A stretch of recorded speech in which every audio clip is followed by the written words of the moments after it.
어제 저녁 6시 이후 지금까지 광주 전남에서 추가된 코로나19 확진자 수는 모두 24명입니다.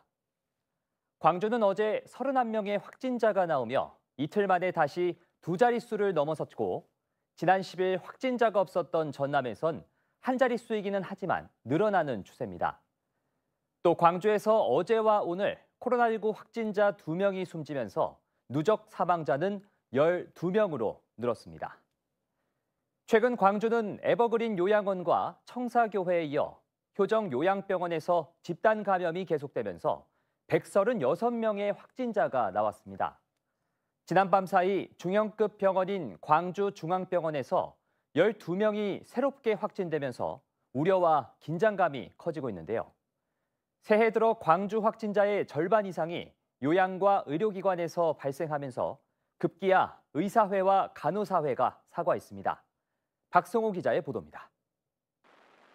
중형급 의료기관인 광주중앙병원에서 코로나19 집단 감염이 발생했습니다. 이 병원에서 일하는 간호조무사와 그 가족 등 2명이 코로나19 확진 판정을 받은 뒤 병원 관계자 등 48명을 대상으로 전수검사를 했는데 10명의 확진자가 더 나온 겁니다.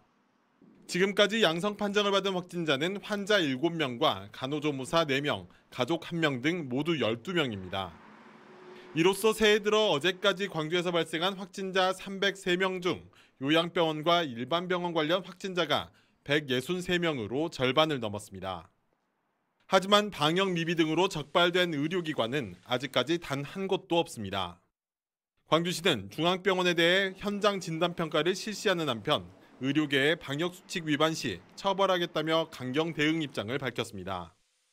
우리 시도 방역수칙 위반에 대해 시설 책임자와 위반 당사자에게 구상권과 손해배상을 포함한 과태료 부과 등 강력한 행정적 법적 조치를 취할 것입니다.